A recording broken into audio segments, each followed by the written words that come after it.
Welcome to another edition of the Daily Deuce. I'm Gary Graves from just outside cold and snowy Louisville, Kentucky, and John Pitt and John Webster in Maryland. I'm sure that weather is probably just about the same there. Am I right? Hey Gary, how you doing, man? Uh, we've had snow earlier this week, 4 inches, which is the most we've had in 2 years. Calling for more snow tomorrow, another 1 to 3 inches. So Yep. we'll see how it's going. Yep. John Pitt, how you doing, man? Man, still kind of in shock. That wild card weekend's pretty crazy. Oh man, you ain't lying. On a number of levels, but we'll get into the ugliness of last weekend in a minute. It's yeah, I'm still trying to get my mind around some of the stuff that the news that's come out over the last couple of days about coaches who's staying on, who might be rumored going where, and let's see. Well, I guess first let's just get into the coaches that are still working, particularly two, one in Baltimore, one in San Francisco. First in Baltimore with John Harbaugh leading the Baltimore Ravens in the divisional round against Houston. That's a game that if I was a betting man, I probably would go with the Ravens. But right now, the way Houston's playing, I wouldn't bet against them at all, John. What do you think, John Webster? Uh, I'm going with the Ravens, but it's not a walk in the park. CJ Stroud is playing extremely well. They just totally dominated and blew out Cleveland last weekend. Um, Jackson has played great and has improved as the season has gone on. I think he and Todd Monken are getting more comfortable with one another. Mm-hmm. The thing that concerns me, it's great to have a bye. You rest up, your injuries can heal, you can reinvigorate yourself to come and play. The bad thing about a bye, you haven't played, you haven't hit anybody, and now you're getting ready to go back in it. Could be rust. Mm-hmm. I say Baltimore wins, but it's going to be a lot closer than people think. Um, I think they move on to the AFC Championship game, but it's not going to be easy. And like I said, taking a week off, you get to heal your body up, you get your mind right, but you got the Houston Texans coming in who are just playing lights out. And what do they got to lose? They're just going to go for it. Yeah. Well, if unless you're a division winner, and you get that bye or you get a home game, in a sense, you're kind of playing with house money because, like you said, you got nothing to lose if you're Houston. Because, well, I mean, who would have expected the Texans to be this far after last season, and taking over with a rookie quarterback and a rookie coach in essence, and just doing what they've done. I think that makes them a dangerous team against Baltimore, especially like you said, even though you've had a week off to kind of reset and recharge, that you've got a team on the one hand that should be physically ready, but now you got to kind of gear up for a team that's kind of on autopilot. The only thing that they don't have is film to really understand. Let me rephrase that. They have film, but it might be old film because, again, at this point in the season, I'm pretty sure John Harbaugh probably has some different things that he wants to try. I'm sure Todd Monken has some things that he wants to try while also sticking with the game plan with Lamar Jackson. I think it still favors the Ravens, but again, it wouldn't surprise me if it took a quarter for them to really, really get going. And of course, the playoffs being what they are, John, the Ravens being recharged, they could come out, like you said, guns are blazing, on fire, and such, much like Houston. But I think Houston is kind of in a groove right now. They really looked effective against Cleveland in the wild card round. Excuse me, and they're just they're just clicking on all cylinders. And I mean, I think that might be one of the more intriguing games of the weekend, because really Baltimore is kind of in a no-win situation. And I mean, yeah, they'll win a game, but they can win a game, but if they lose, the criticisms of Lamar's ability to lead a team to a title will be questioned again. I really consider this a must-win for him and the Ravens, because, as we've said many times before, that window for winning a championship, for contending for a championship, it's very, very small, and you got to take it while you can. Baltimore has been there a couple of times, and again, he's played four playoff games and has only won one. He's got to win this one with a team that I think is better equipped than the last playoff team to go far. But this is one game that you have to prove it. You have to win. You have to win this playoff game to advance. And for him, I think it's Super Bowl or bust. Well, very good points. Right now, I think he needs to get past this round. Mm-hmm. If he gets past this round, that's a start. The last time they were in this position, you remember, they were 13-3, and Tennessee took them out in the first round. So I'm hoping it doesn't happen like that again. I think Super Bowl or bust may be a bit pushing it. I'll tell you why. And we'll talk more about it in a second when we talk about Kansas City and Buffalo. If they get Buffalo, if they win this and they get Buffalo in the next round, most people expect them to beat Buffalo. People look at Buffalo a different way. But if they get Kansas City and Kansas City wins, Kansas City is looked upon like, well, Mahomes is looked upon like, Brady's gone, but this is the one that is replacing Brady. And Brady always found a way to win, home, away, didn't matter. So if they came up short against Kansas City, I don't think would be Super Bowl or bust. If they came up short against Buffalo, I think there would be disappointment. But before we get too far with that, Gary, they have to beat the Houston Texans. Yep, no doubt about it. And since you mentioned Mahomes and Buffalo, that's an intriguing game too. Kansas City and Mahomes go on the road for the first time in the playoffs that I can recall, and they've got to go into Buffalo. Well, one thing for sure, the weather won't be a factor for either team, since they know how to play in cold and snow. The thing for Kansas City is, can they win on the road? They've had the benefit of the doubt. Well, they've had the benefit of playing at home, and they have made the most of it for the most part. I guess other than losing to Cincinnati, a couple of years ago. But going on the road is a different thing. Going into Buffalo is a completely different thing. I never would have thought that Buffalo was like a hostile environment. So hostile that a team can't overcome it, much like, say, going into Kansas City where it's loud. But as we saw, Buffalo can get pretty loud. We already know it can get pretty cold.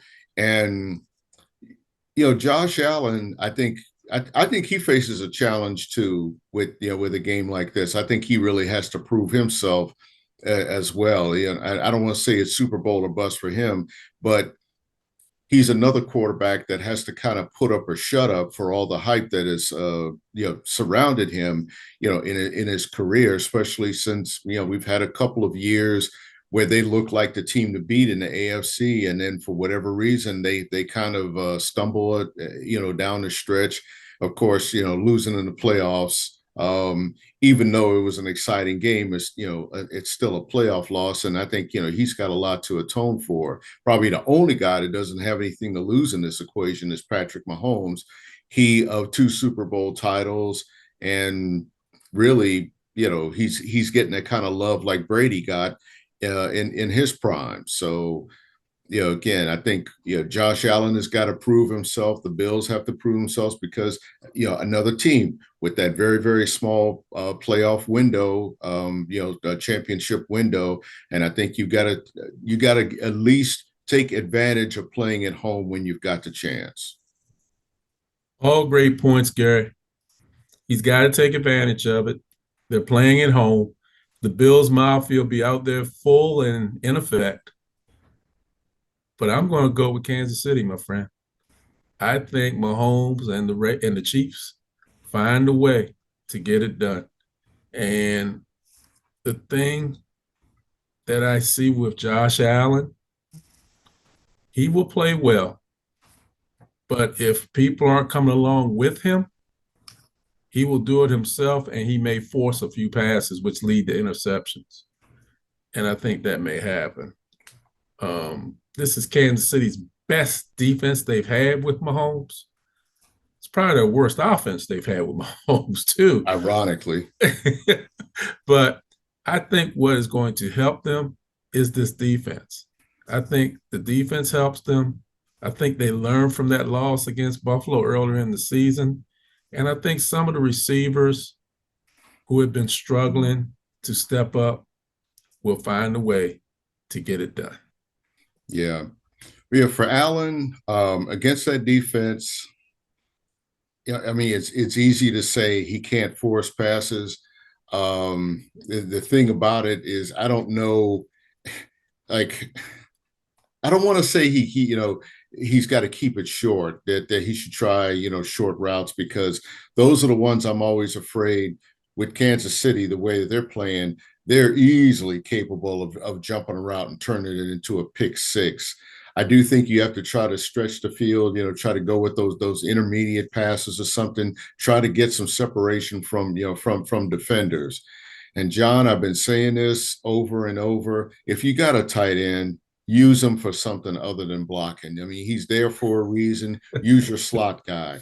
He's not there just to be a decoy. If you're going to put 3 or 4 receivers in motion, try to make one of them a tight end and a slot guy, or 2 of them a tight end and a slot guy, and open up your options there. You got to keep them guessing, because I can just see Kansas City, really just like they'll play man. They might play a soft zone against them or something, trying not to give up that big play. But again, if they play man, you really have to be careful where you throw the ball, because what I've seen, the way that Kansas City, gosh, I almost said San Francisco, the way Kansas City, kind of cheats their safeties open over to make a play and try to key on a receiver.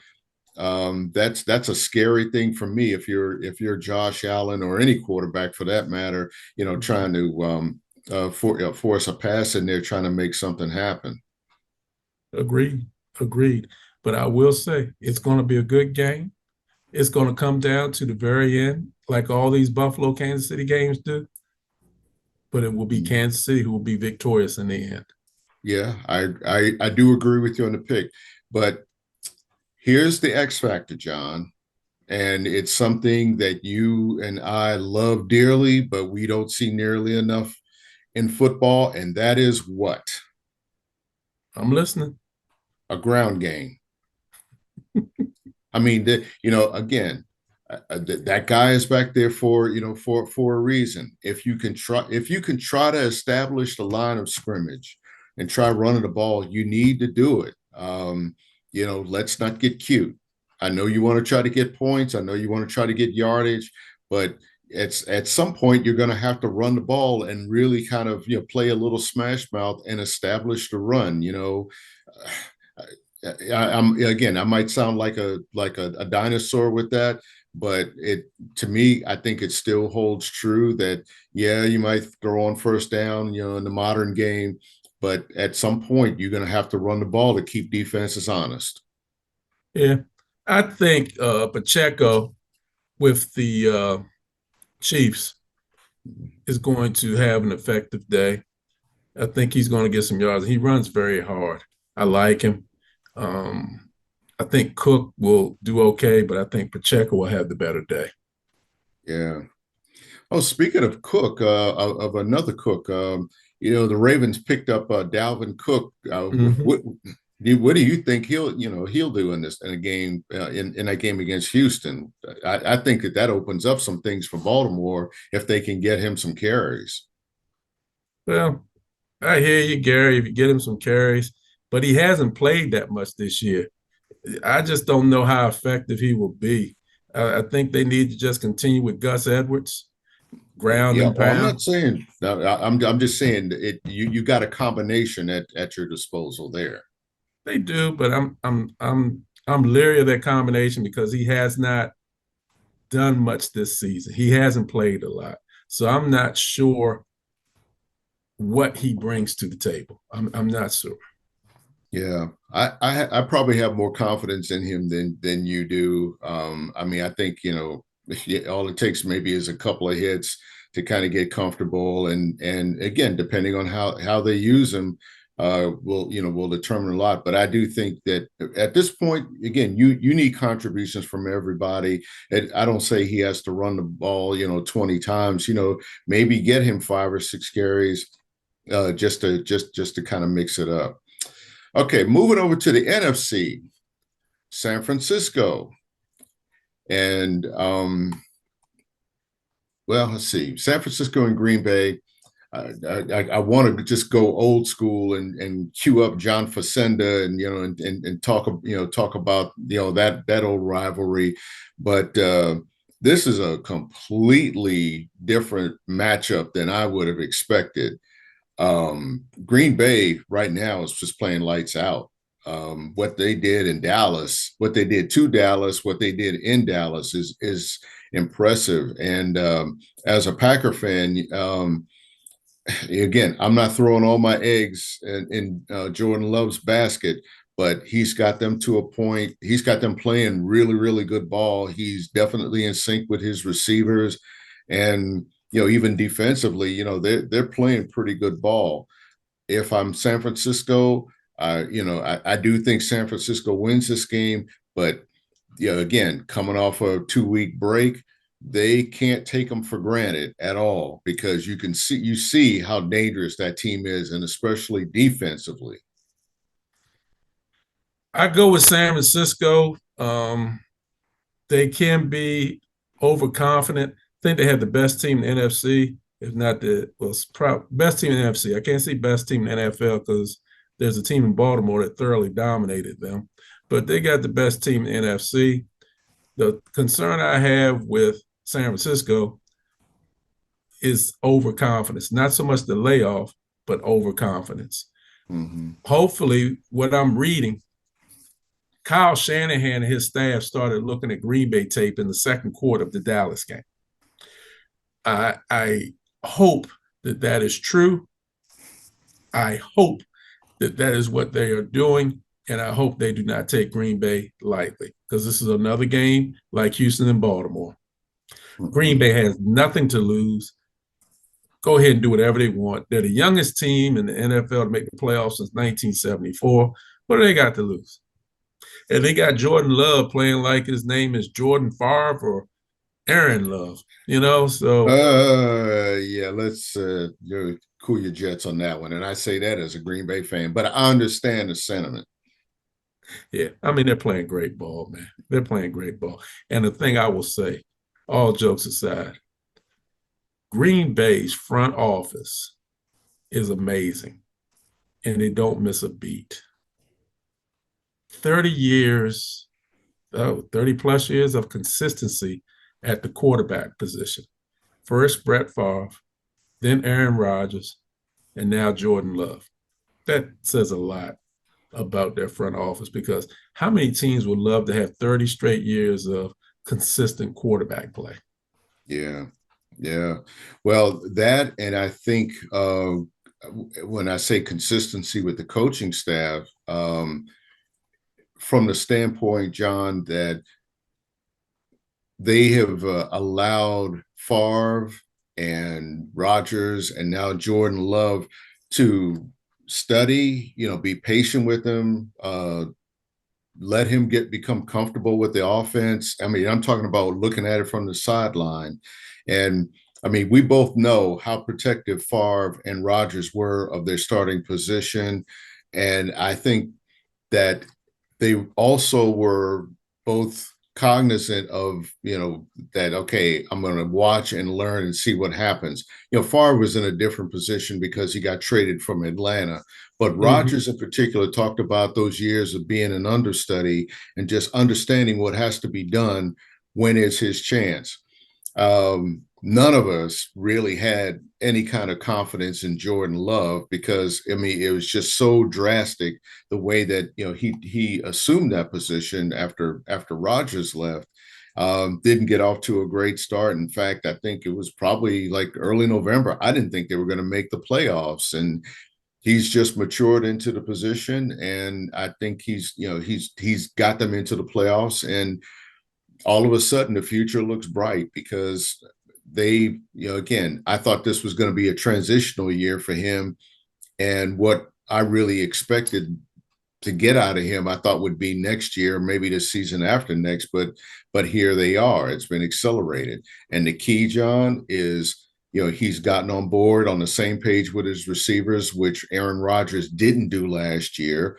They seem to have shorn up some of the problems with their defense and with special teams, appeared to. We'll see. But the main thing is that, again, they were patient enough to give him time to develop a bond with his receivers and come up with a whole bunch of guys around him, to complement him on offense. And they're playing their best ball at the time of year that it matters. They are. I mean, what else can you say about it? They weren't expected to come this far. They've been nothing but a positive story for the whole NFL to see throughout the playoffs. I hats off to them.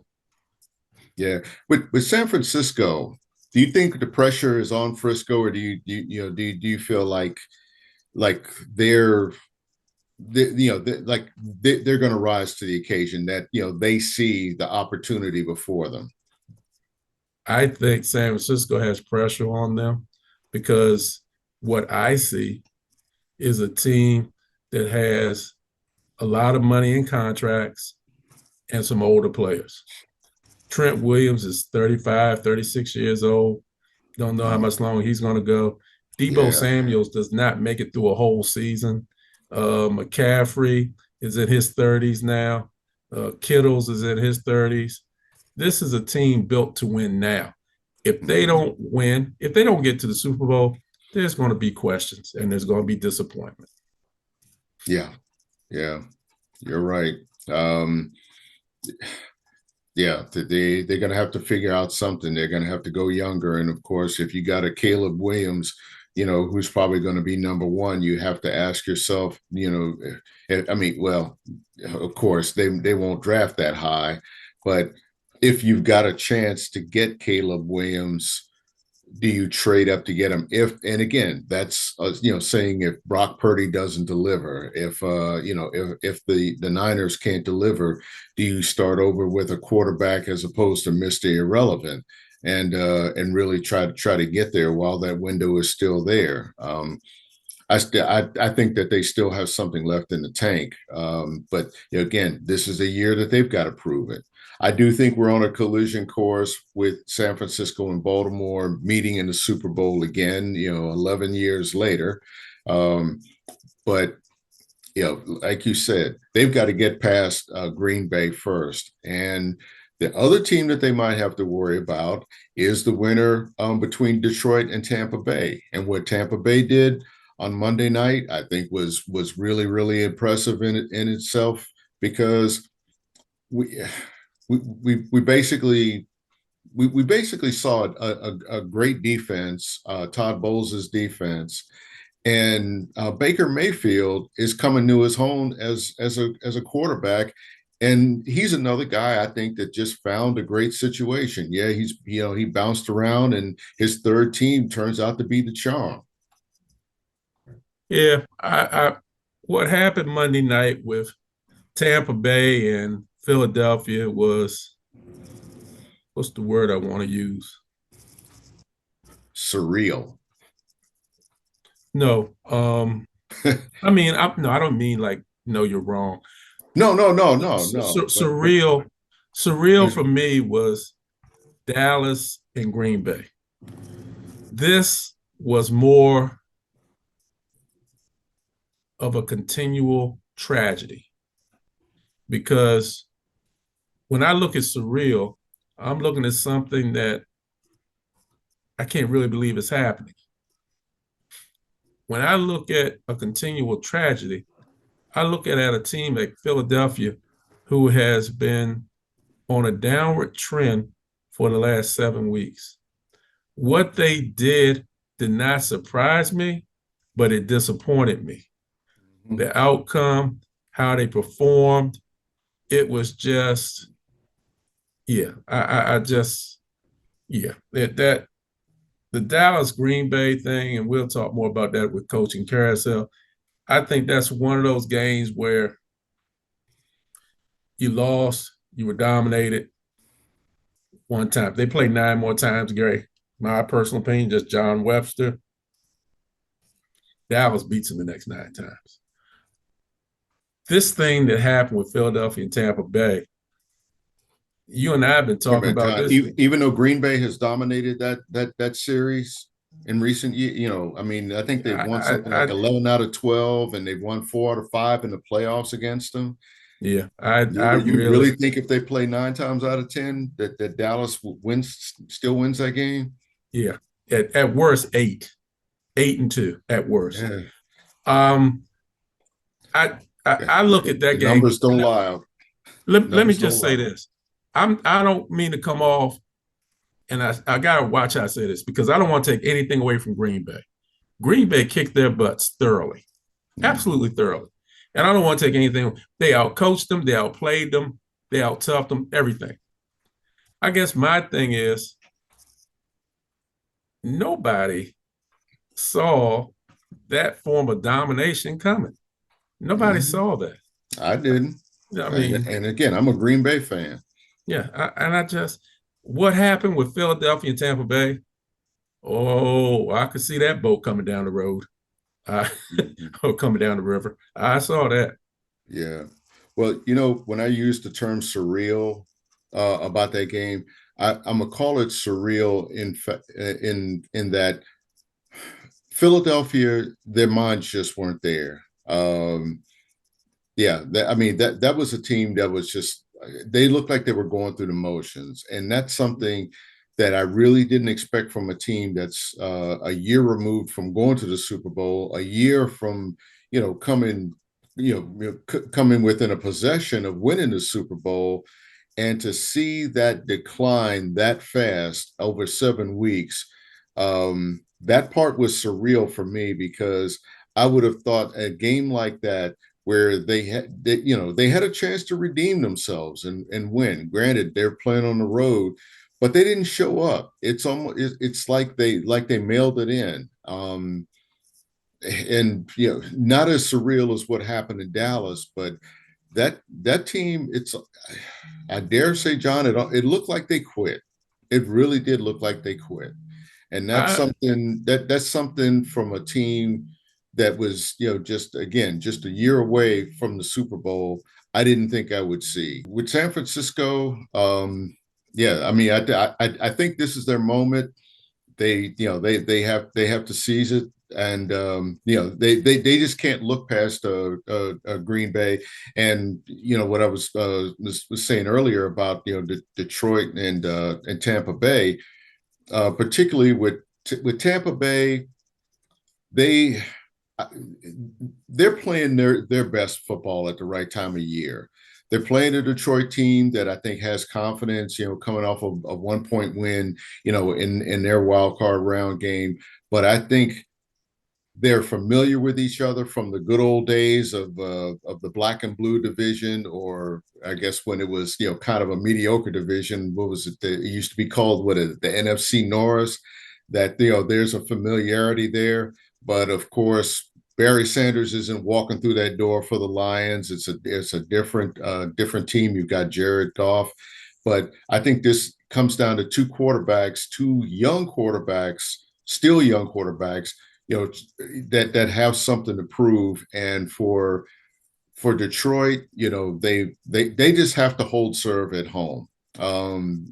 They got by the Rams, but now it's a time for them to really, really prove themselves. I say that a lot, but again, the playoffs are what they are. And Tampa Bay, they're clicking. They're rolling right now. They beat a Philadelphia team, that just looks so disheartened and just looks so out of it.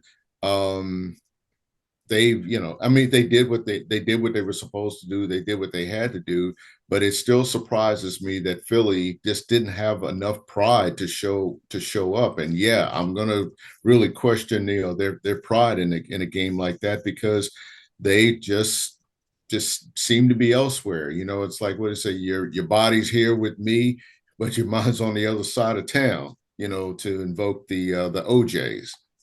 Wow. You went back, Gary. I'm impressed. I'm impressed with that, man. I'm an old school guy, man. What can I tell you? I hear you. I still go with Detroit to win this game. I think Detroit beats them. Tampa Bay is tough. My goodness, man. Todd Bowles, he knows every blitz scheme that you could ever come up with under God's green earth. I mean, he'll send linebackers, he'll send safeties, he'll send the water boy. I mean, he sends everybody on blitzes. I mean, great. And why is defensive that, line. John? Why did he do that against Philly? Offensive line was not there for Philly. Offensive line, but they Bowles smelled blood, man. He smelled but blood, Bowles and is I'm telling known you, for doing he it. sent the Sharks in after him. Yeah, but Bowles is known for doing that all the time anyway. He may have done it more against Philly than he normally does, but he's known for being a blitzing kind of coach. I think Detroit beats him. I think Goff has another good game. I think the city's really revved up to have another home game, and then they go to San Francisco. Also, Gary, keep in mind this. I have a personal interest in continuing the season for Detroit. The longer you keep the season going, the less chance the Commanders can interview Ben Johnson, and that's where I am. Okay. Well, that's a perfect segue in the coaching carousel.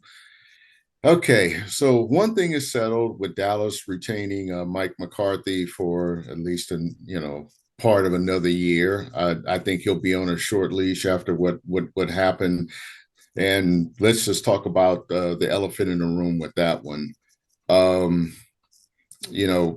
really felt for our man John Pitt, because and for a lot of Cowboy fans, believe it or not, because for all the grief we give them about being Cowboy fans, that you want to kind of see how this thing pans out. As an old school NFL guy, or old school NFL guys, as both of us are, we have said many times that the league needs Dallas to be relevant and to be a contender, because that draws eyeballs in, whether they love them or hate them.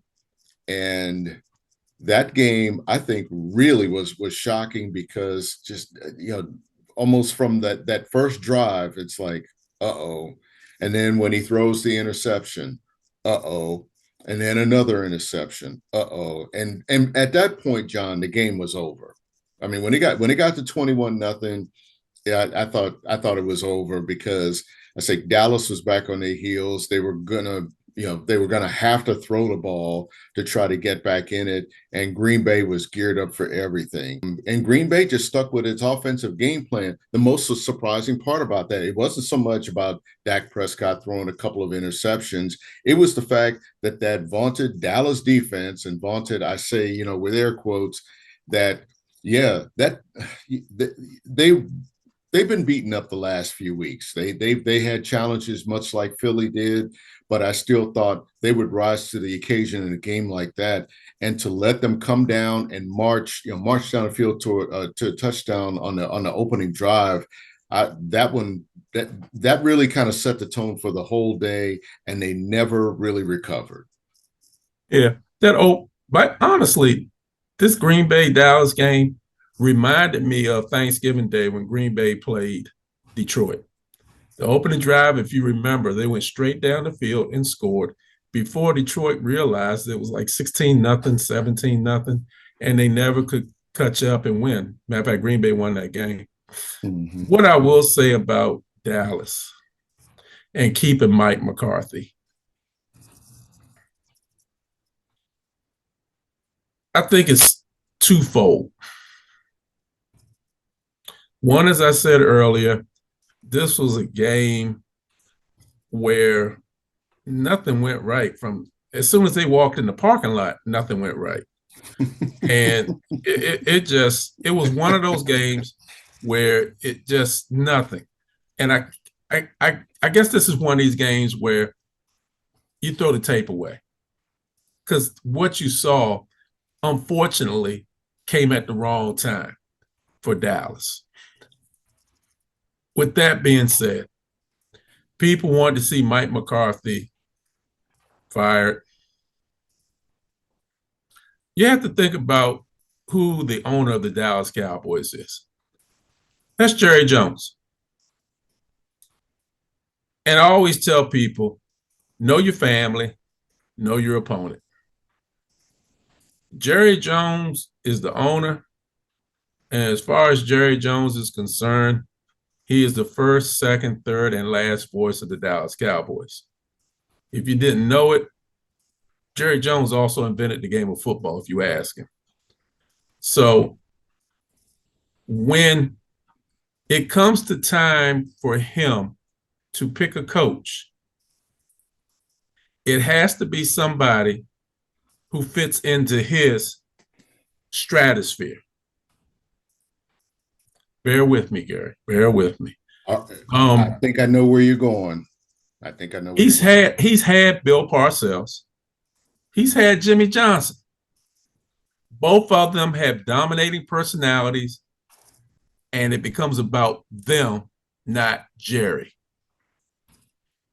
People said after this loss, call Belichick. He's right there. You got the number. Call Belichick.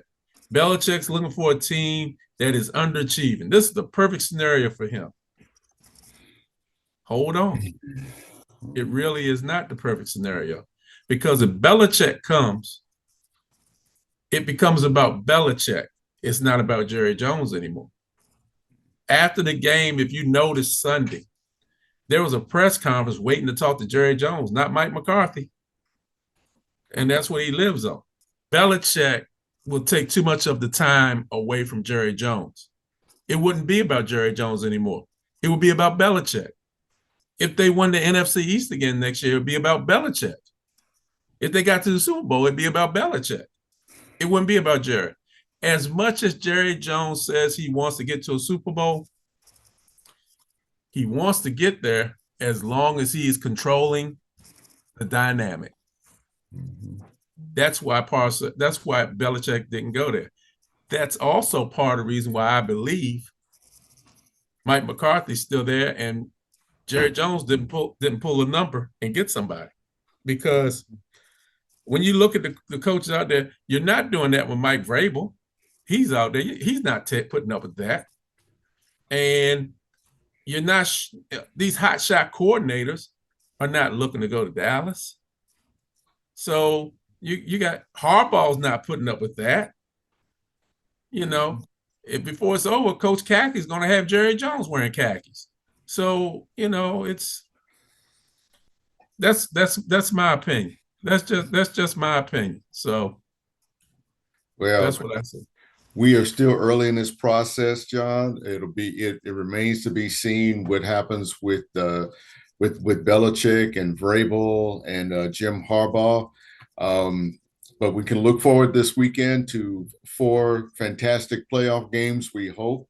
We're going to be watching them in the right conditions from our couches, cold, snowy weather. And I'm hoping that these games deliver. So, once again, there's a whole lot to choose from, but it starts with the NFL. You can rotate over to the NBA. You can rotate over to college basketball. But the bottom line is watch some sports because there's plenty to go around, John. Hey, everybody. Thanks for tuning in with us again this week. We talked a lot about football. It's really interesting. We got some other sports going on, basketball, college basketball, NBA, college men's and women's, Tennis. tennis, golf. We've got a lot going on. Watch some sports and promise Gary, myself, and John Pitt, you'll come back and see us again next week. Take care.